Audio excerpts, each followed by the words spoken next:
Kamusta po sa inyong lahat? Ako si Johnny. Share ko lang sa inyo ang nangyari noong mismong araw na namatay ang lola ko. Kakarating ko lang noon galing sa school. Second year college na ako. Nagtaka ako dahil nakalock yung pinto namin.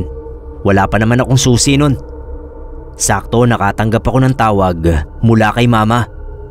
Sabi niya dumiretso na raw ako kina lola kasi wala na raw siya. Hindi na ako nabigla dahil matagal na rin namang may sakit si lola. Pero syempre nalungkot ako ng sobra. Alam naman kasi ng lahat sa amin na ako ang paboritong apo ni lola. Nagmamadali na akong pumunta sa bahay ni lola na pangatlong kanto mula sa bahay namin. Pagdating ko doon ay nasa sala yung mga tita ko. Si mama naman nasa kusina. Ayoko sanang umiyak pero nilapitan nila ako isa-isa at niyakap. Kasi nga alam nilang ako ang pinakamalapit kay lola. Kaya napaiyak na rin ako. Sabi nila puntahan ko raw at nasa kwarto. Hinihintay na lang nila ang kukuha sa labi nito. Medyo nag-alangan pa akong pumasok kasi parang ayokong makita si lola sa ganoong kalagayan. Pagpasok ko sa loob ng kwarto, nagulat ako kasi nakita kong nakaupo si Lola Beatrice sa kama niya. Nakatalikod. Nanlaki yung ulo ko. Natanong ko pa sa sarili ko, ano to? Prank lang ba yung sinasabi nilang wala na si lola? Ayun at nakaupo pa si lola. Pero mga seryosong tao ang mga tita ko, lalong lalo na ang mama ko. Kaya hindi nila magagawang magbiro ng ganon. Lalo na ang idamay ang lola ko sa ganoong kalokohan. Yung mga paa ko parang biglang nanigas. Hindi ko maihakbang palabas. Pakiwari ko, pati mga balahibo ko noon ay nanginginig sa takot. Pero sa kabila ng takot ko ay pilit kong pinakalma yung sarili ko. Sabi ko si lola yan. Kahit multo pa yan, ay lola ko pa rin yan. Tapos tinawag ko siya sa mahinang boses. Halos pabulong na nga. Alam kong lilingon na siya sa akin dahil gumagalaw ang ulo niya. Pero napalingon naman ako sa labas ng pinto nung marinig ko yung boses ni mama na tinatawag ako. Pagtingin ko ulit kay lola ay hindi na siya nakaupo, kundi maayos nang nakahiga sa kama niya. Hindi ko alam kung pinaglalaroan lang ba ako ng imahinasyon ko o totoong nakita ko si lola na nakaupo sa kama niya. Yung kaba na naramdaman ko hindi nabawasan. Nakalapit na pala sa akin si mama. Sabi niya, ba't di raw ako sumasagot? Kanina pa niya ako tinatawag. Tapos napansin niya na nakatayo lang ako doon. Kung nilapitan ko na raw ba yung lola ko. Umiling ako. Sabi ni mama, lapitan ko na raw at magpaalam na ako. Kahit ninenervyos ako, ay sinunod ko pa rin ang sinabi ni mama. Dahan-dahan pa akong lumapit. Ayoko na lang ipahalata kay mama yung pag-aalinlangan ko. At hindi ko na rin sinabi sa kanya yung nakita ko. Kung totoo man yun ay sa aming dalawa na lang yun ni lola. Masaya pa rin ako sa huli. Dahil kahit papano ay nakapagpaalam si lola sa akin.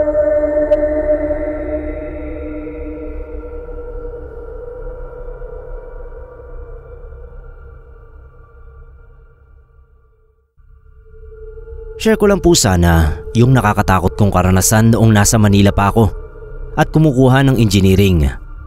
Ampoy na lang po ang ipangalan niyo sa akin.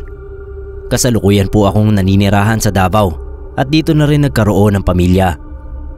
Ito pong kababalaghang naranasan ko ay nangyari sa dorm kung saan ako tumutuloy noon. Maliit lang yung dorm na nakuha ko. 3,000 ang bayad ko kada buwan. Libre yung tubig, kuryente at wifi na sobrang bagal sa dami ng nakakonek. Sa isang kwarto, 2 ang double deck. Lahat may umuuko pa. Puro kami mga lalaki. Si Chris na medyo chubby, taga Pangasinan. Estudyante rin katulad ko. Nursing ang kinukuha niyang kurso nun. Yung 2 kasama namin sa kwarto ay hindi ko na matandaan ang pangalan dahil hindi rin naman sila nagtagal sa dorm noong mangyari ito. Tsaka sila yung tipo ng mga estudyanteng tutok sa pag-aaral, kaya bihira akong makausap.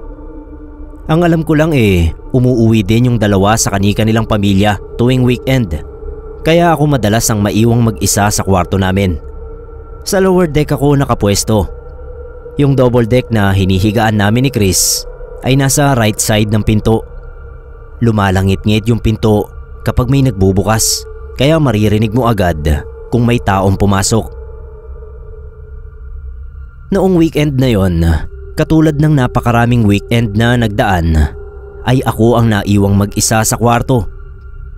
Natulog ako ng maaga para hindi malate sa first class dahil pinag-iinitan ako ng prof ko. Pagsapit ng madaling araw, nagising na lang ako sa malakas na langit-ngit ng pinto. Nung tignan ko yung pinto, sarado. Pero kinuha ko yung cellphone na tinatabi ko sa pagtulog. Binuksan ko agad yung flashlight. Tinignan ko yung oras. 2:00 ng madaling araw. Pagtutok ko sa flashlight sa pinto, walang tao.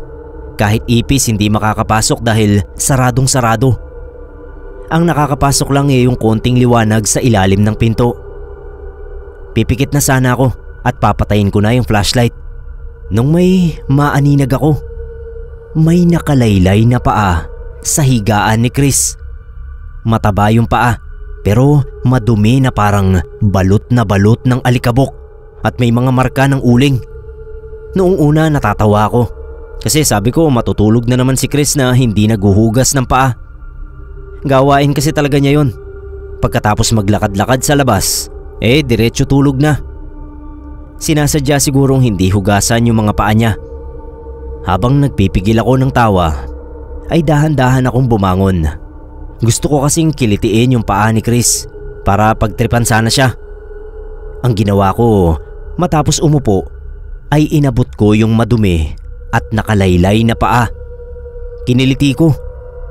Pero Sir Neb, hindi ako nakarinig ng malakas na tawa gaya ng inaasahan ko.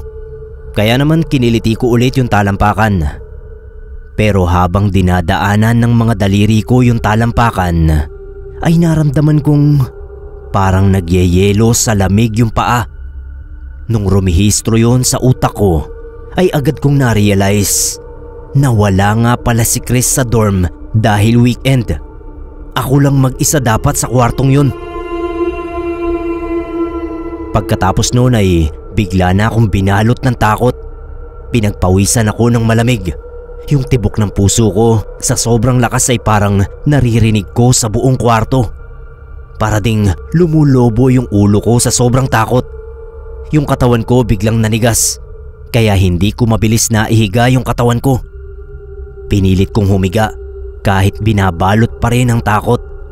Hindi ko inaalis ang tingin ko sa paang nakalaylay sa takot na baka kapag inalis ko ang tingin ko ay biglang sumilip mula sa ibabaw ng kama ang kung sino mang nagmamay-ari ng maruruming mga paa. Nung makahiga ay dahan-dahan kong pinikit ang mga mata ko. Nakarinig ako ng mahihinang hagikhik sa ibabaw ng double deck. Kahit nakapikit na ay hindi na alis sa isip ko yung imahe ng maruruming mga paa. Hindi na ako natulog dahil sa sobrang takot. Yung mata ko nakapikit pero gising na gising ang diwa ko. Wala akong kinuwentuhan sa mga kasama ko sa dorm. Inilihim ko ang kilabot at katatakotang naranasan ko nung gabing yon. Makalipas ang ilang buwan ay nakita ko ulit yung maruruming paa. Nag-iisa na naman ako sa dorm nun. Kaya nag-decide na ako na maghanap na lang ng ibang mauupahan pagkatapos nun.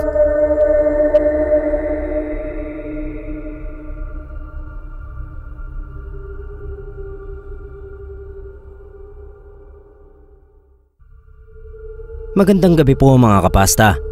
Ako nga pala si Leroy, 27 years old. Itong pinadala kong kwento ay nangyari sa isa sa mga kaibigan ko nung minsang mag-team building kami sa isa sa mga resort sa Cavite. Bago ko po simulan itong kwento, gusto ko lang pong sabihin na bukas ang third eye ko. Kaya nakakakita ako ng mga entity na hindi nakikita ng mga normal na tao. 19 years old lang ako nang mangyari ito. First job ko noon bilang isang call center agent sa isang BPO. Patapos na yung kontrata naming magkakabatch, kaya naman nagkayayaan kaming mag-team building. Huling banding kasama yung ibang maliligwak na madalas bagsak ang scorecard. Kailangan din kasing magbawas ng tao sa account namin dahil sumobra ng hire yung company. 20 kaming magkakabatch na nag-decide umupa ng private resort sa Cavite. Sa Pansol, Laguna dapat, kaso walang nahanap na maganda yung TL namin. Kaya naman sinuggest ni TL na doon na lang sa resort ng kakilala niya para maka-discount din. Marami namang kwarto yung resort, 4 lahat. Tapos yung 2 kwarto queen size yung mga kama at yung 2 naman ay double deck. Kaya hindi magiging problema sa amin yung pwesto kapag magtutulugan na. Pagdating pa lang namin doon sa resort, nakaramdam agad ako ng mabigat. Sa isip-isip ko, merong masamang espiritu dito at hindi nga ako nagkamali, Sir Neb. Noong napagod na sa inuman at kantahan yung iba naming mga kasama, ay nagpaalam na yung iba para matulog. 8 na lang kaming natira na nakapaikot sa inuman. Inuubos na lang yung isang bote ng MP, tapos matutulog na rin. Yung 4 na nagpapababa ng tama ay lumalangoy pa sa pool. Yung iba alam kong nagkakatikiman na sa kwarto. Yung iba naman natutulog na. Mga 2 AM na nun. 30 minutes pagkatapos magpunta sa kwarto nung iba naming mga katrabaho, ay nakarinig kami ng napakalakas na tili. Sabi nung mga nakarinig ay sa kwarto daw ni Janela nang gagaling yung sigaw. Dahil doon ay natigil ang inuman namin. Yung mga nasa pool umahon agad. Kami namang nagiinuman ay dali-daling nagpunta doon sa pinagmulan ng tili. Nung makita namin si Janela ay nakaramdam kami ng awa. Takot na takot kasi yung mukha niya. Yakap-yakap niya yung unan habang nakasiksik siya sa isang sulok ng kama. Nung tanungin si Janela nung kaklose niya kung bakit siya sumigaw, ay kinuwento ni Janela yung nangyari. Meron daw siyang nakitang lalaki na pumasok sa kwarto. Payat daw yung itsura nun. Kalbo. Maputla yung balat at mahahaba yung mga kuko. Ilang segundo lang daw matapos pumasok nung lalaki sa kwarto kung saan siya nakahiga, ay nakaibabaw na raw ito sa kanya.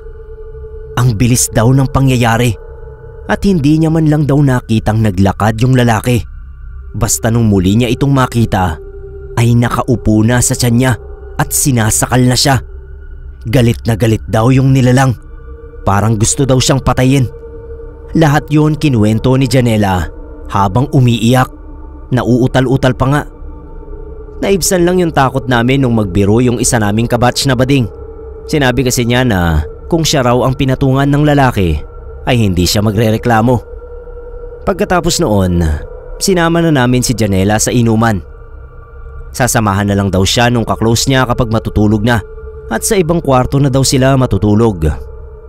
Bago kami lumabas ng kwarto kung saan namin nakita si Janela, ay pinatay ni TL yung ilaw. Pagkapatay ng ilaw, doon ko nakita yung sinasabi ni Janela na nilalang. Yung sumakal sa kanya. Kalbo, malaki ang namumuting mata at ulo. Maputla yung balat na makikita mo na yung mga ugat. Nakangiti siya sa dilim at nakatingin sa akin. Nag-sign of the cross ako bago lumabas ng pinto. Sinabihan ko yung mga kasama ko na kung doon matutulog sa kwarto ni Janela ay wag na lang papatayin yung ilaw.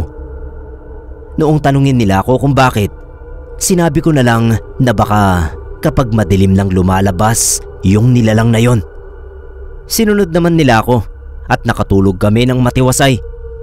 Kinaumagahan, naniwala silang lahat sa sinabi ni Janela. May nakita kasing bakas ng nakasakal na kamay sa leeg niya.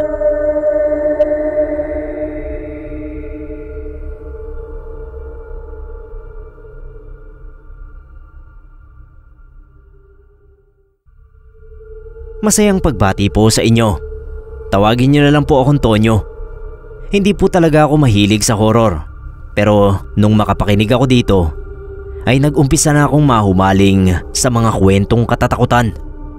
Naalala ko tuloy yung naging karanasan ko noon nung nasa Valenzuela pa kami nakatira. Matalahib pa noon yung lugar namin.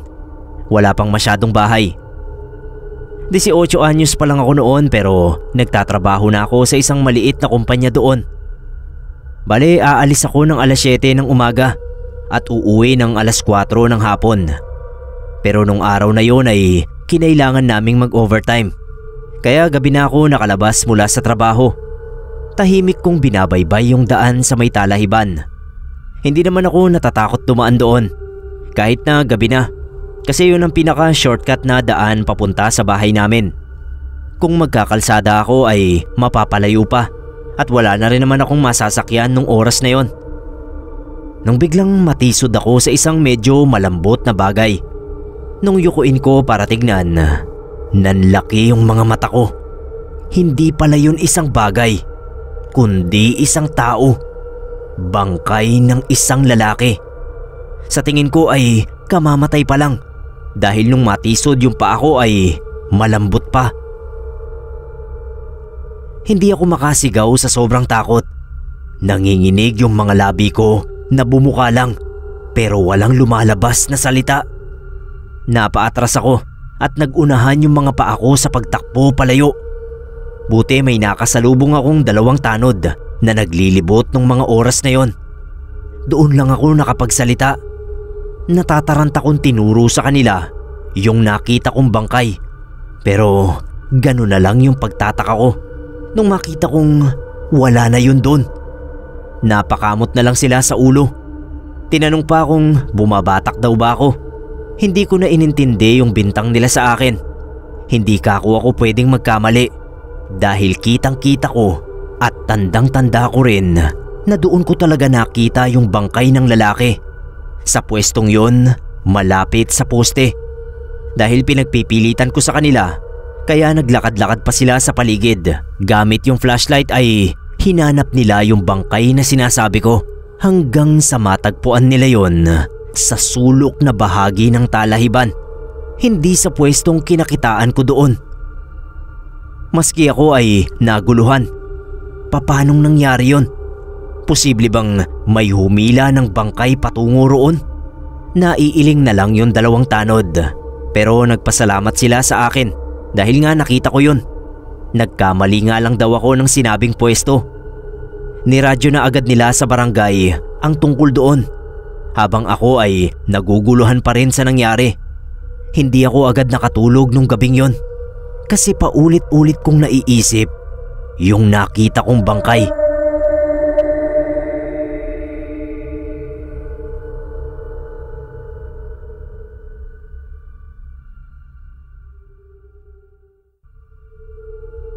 Ito pong kwentong katatakutan na pinadala ko ay nangyari noong bagong kasal pa lang kami ng asawa kong si Leonida, o tawagin na lang natin siyang Nida.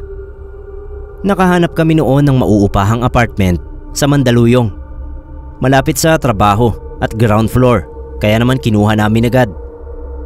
Mabilis yung naging paglilipat namin. Konti lang kasi yung gamit namin noon. Una naming sineta pa yung bed frame. Siniguradong hindi lalangit-ngit kapag umuuga para hindi nakakahiya sa mga katabing unit. Noong maayos na namin yung bed frame at mailagay na yung kutsyon, ay humiga muna kami ni Nida. Habang nakahiga, ngumiti sa akin yung asawa ko at sinabing walang bakbakan mamayang gabi. Wala raw kasi kaming kortina at hindi mahaharangan yung bintanang salamin sa labas. Nagbiro pa ako na okay lang kahit walang kortina. Live show ka ako. Manood ang gustong manood.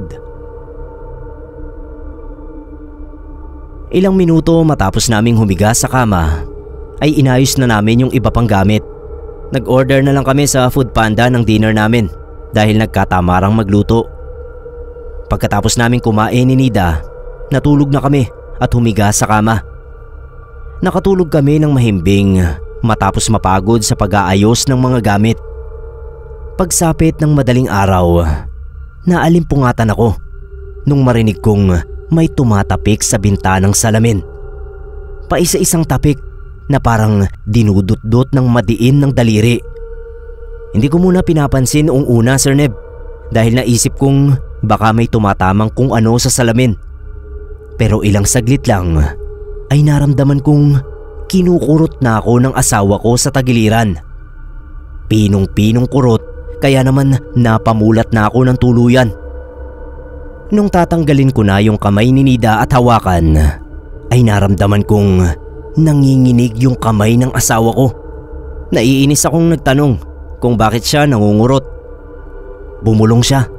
Bulong na noong unay hindi ko maintindihan, kaya tinanong ko ulit kung bakit. Sa paglinaw ng isip ko at pandinig, ay narinig kong sinasabi ni Nida na may mukhang nakadikit sa bintanang salamin. Nilingon ko agad yung bintana. Nanginig yung buong katawan ko sa nakita ko. Sir Neb, may matandang babae kasing nakasilip sa amin ng asawa ko. Yung mukha niya puno ng kulubot na parabang sobrang tanda na. Puting-puti na rin yung buhok ng matanda na noong makita ako ay ngumiti sa akin. Dinikit niya palalo yung mukha niya sa salamin. Para hindi matakot si Nida, ay sinabihan kong wag na lang tumingin sa matanda. Bumangon ako agad, kahit na binabalot pa rin ng takot. Binuksan ko yung ilaw ng kwarto. Nanatili yung matanda sa labas ng salaming bintana. Ginabayan ko sa pagtayo yung asawa kong nooy nanginginig pa rin sa takot. Sabay kaming lumabas ng kwarto. Binuksan ko yung ilaw sa labas ng unit. Lumabas kami sa unit at tinignan ang labas ng bintana. Pero wala naman doon yung matanda. Tinitigan ko yung salamin kung saan dinikit ng matanda yung nakakatakot niyang muka. Katakatakang wala itong iniwang bakas. Pagkatapos noon ay bumalik na kami ni Nida sa bahay. Sa sala na muna kami natulog. Pagsapit ng umaga, nung makita kong bukas na yung pinto ng kapitbahay naming unit, ay tinanong ko yung nakatira kung may matanda bang baliw sa ibang unit. Wala raw matanda sa kahit anong unit. Makikita niya raw kung meron dahil nasa tabi lang ng gate ng apartment ang unit niya. Lumipas ang mga araw ay wala na nga akong nakitang matanda, pero nagpatuloy pa rin yung mahihinang tapik sa bintana. Hindi namin sinisilip yung tumatapik, lalo na kung madaling araw. Mabuti na lang at bumili kami agad ng kurtina matapos ang nangyaring kababalaghan. Hanggang ngayon, Sir Neb, iniisip ko pa rin kung ano nga kaya yung matandang nakita namin.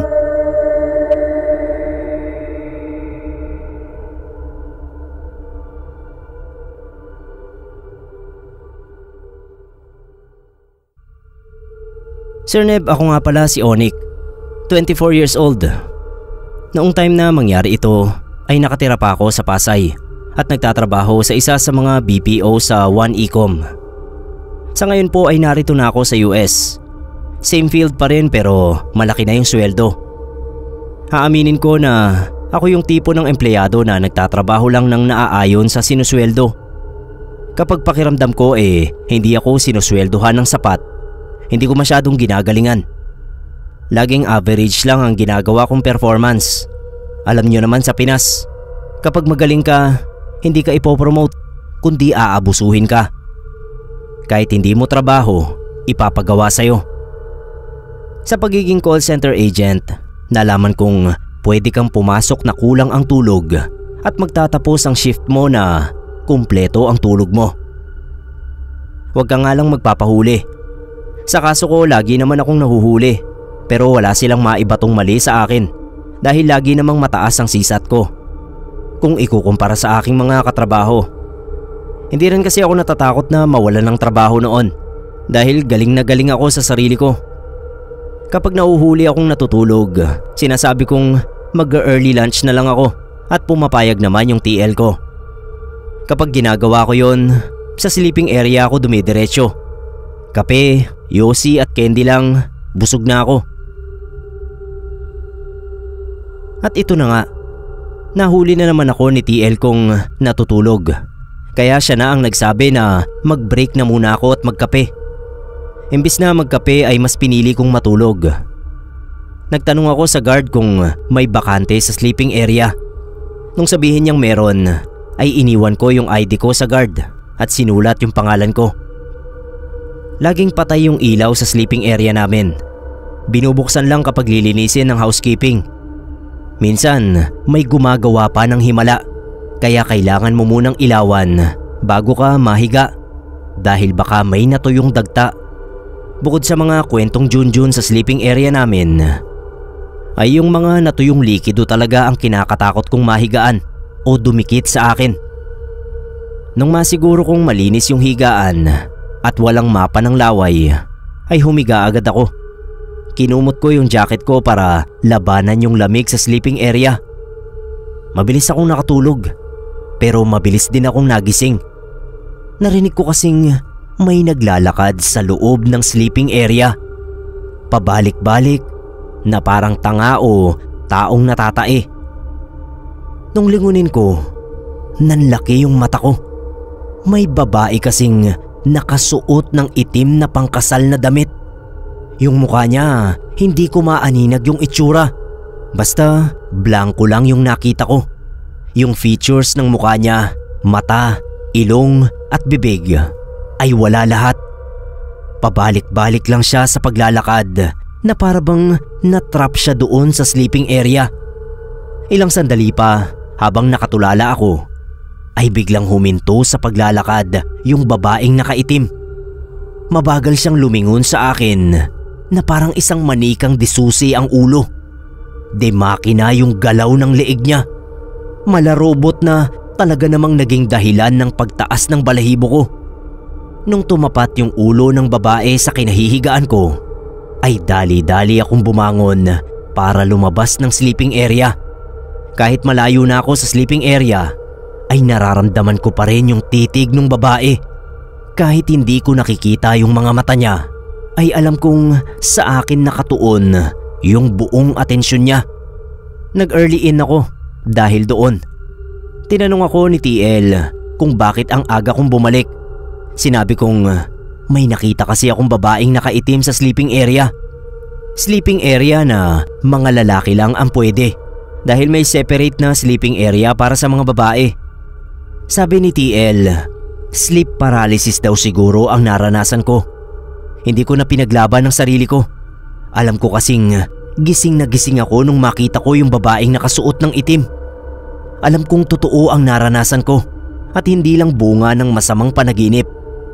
Kahit kasi nakailang pindot na ako noon sa keyboard at ilang customer na ang sinagot ang tawag, ay hindi pa rin naaalis sa isip ko yung babaeng nakaitim.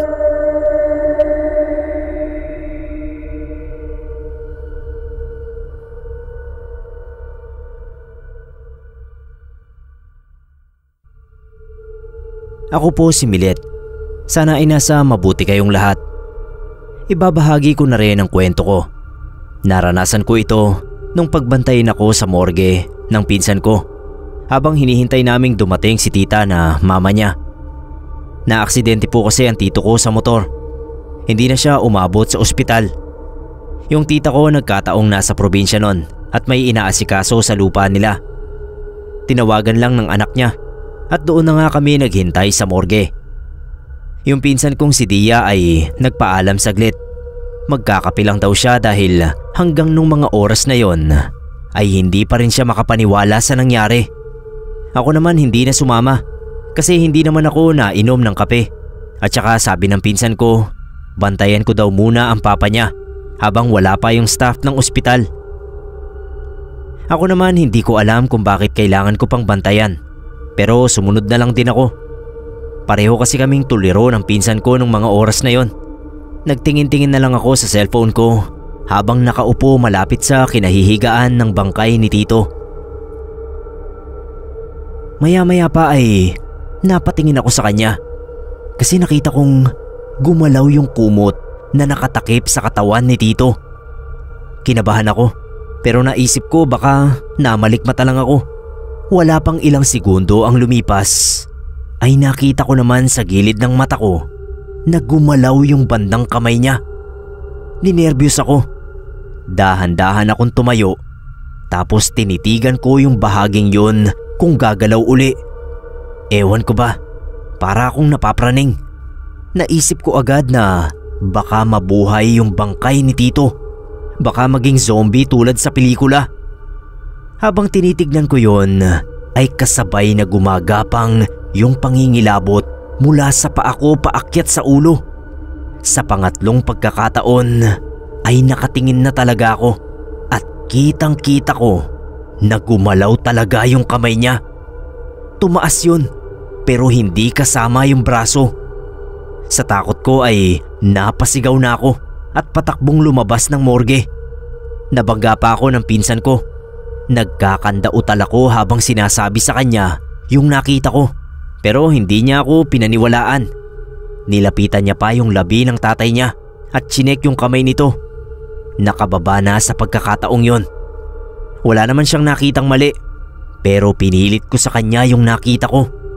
Sabi niya baka naisip lang daw akong takutin ng multo ng papa niya dahil nung nabubuhay pa ito ay lagi niya akong pinagtitripan. Kaya wag na raw akong matakot. Para naman daw hindi ko kilala ang tito ko. Pero kahit na, iba pa rin yung buhay sa patay.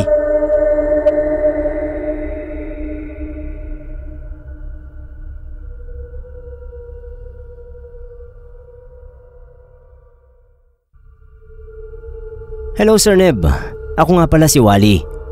Ito pong story na sinulat ko ay nangyari noong ako'y 12 years old pa lang. 32 na po ako ngayon. Pero hindi ko pa rin siya nakakalimutan, kaya naisip kong i-share na rin sa channel nyo para naman mapakinggan ng iba pa nyong mga listener. Katulad ng maraming bata, bakasyon ang pinaka-paborito kong parte ng pag-aaral. Pumupunta kasi kami sa Bicol, sa Anislag, sa bahay ni Lolo Marciano na tatay ng Papa Danilo ko. Mula 8 years old ako, doon na kami lagi nagbabakasyon nila Papa at Mama. Nag-iisang anak lang po kasi nila ako. Kaya siguro paborito ako ng aking Lolo Marciano at Lola Agripina. Noong summer na yon, noong 12 years old na ako, ay summer na namatay si Lolo Marciano. Ang sabi ni Papa, namatay daw si Lolo dahil nakalimutang huminga. Alam kong paraan niya yon para pag-aani ng mabigat na nararamdaman. Pero hindi ako natawa. Nauna ko kasing nalaman mula sa aking mama na hika pala ang kinamatay ni Lolo. Bakasyon naman talaga dapat ang dahilan namin kaya kami nagpunta noon sa Anislag. Excited pa nga sana ako na yakapin ng lolo ko. Gusto ko pa sana siyang kwentuhan tungkol sa mga crush ko sa eskwelahan at pinag-aaralan ko sa Maynila. Pero hindi na nga namin siya naabutang buhay, kaya talagang nalungkot ako. Noong unang gabi ng lamay, hindi ko magawang damayan si Papa dahil iyak siya ng iyak kapag tumitingin sa kabaong ni Lolo. Naiiyak din kasi ako, kaya humihiwalay ako sa kanila ni Mama. Naiisip ko noon, kapag umiyak ako, malulungkot si Lolo, kaya pinipigilan ko. Ayoko kasing nalulungkot ang lolo ko. Noong huli ko kasing punta sa Bicol, sinabi niya sa akin na dalasan ko raw ang pagbabakasyon dahil namimiss daw nila ako palagi ni Lola. Gustuhin ko man noon na dalasan ng pagbabakasyon para madalas ding makapaglaro ay hindi pwede dahil nga nag-aaral pa ako. Si Papa hindi ko pa alam noon kung bakit siya iyak ng iyak. Alam ko lang na iiyak siya sa kamatayan ni Lolo. Matanda na ako nung maikwento ni Papa Danilo yung mga regrets niya at mga bagay na hindi nabigay nung nabubuhay pa si Lolo. Kinuwento niya rin sa akin noon na kaya pala talaga kami nagbabakasyon noon sa probinsya ay hindi dahil may pera kami, kundi dahil kailangan namin ng pera. Binibigyan daw kasi siya lagi ng mga magulang niya ng pera. Noong gabing hindi ko dinamayan si Papa sa pag-iyak, ay ang gabing natulog ako nang hindi nagpapaalam kila Mama at Papa. Gusto kong itulog noon yung lungkot, kaya ang ginawa ko ay nagpunta ako sa kwarto kung saan ko madalas tabihan sa pagtulog si Lolo. Epektibong pampatulog ang lungkot dahil nakatulog ako agad kahit pa maingay ang mga nagsusugal at nag-iinuman sa labas ng bahay. Nung malalim na yung gabi at medyo tahimik na sa labas ng bahay, ay nakaramdam ako na parang may humihila sa manggas ng t-shirt ko. Nang lingunin ko yung humihila at aninagin yung muka, ay napangiti ako. Nasa tabi ko kasi si Lolo Marciano. Binuka niya yung butuhin niyang mga braso na para bang nagyayaya na yakapin ko siya. Niyakap ko agad si Lolo. Saglit akong nakaramdam ng init na unti-unting napalitan ng paglamig. At habang pahigpit ng pahigpit ang pagkakayakap ko kay Lolo, ay unti-unting tinatanggap ng isip ko na wala na siya sa mundo. Wala na yung paborito kong lolo. Nung tignan ko kung may yakap-yakap pa ba ako, ay wala na si Lolo Marciano sa tabi ko. Hangin na lang ang niyayakap ng mga braso ko.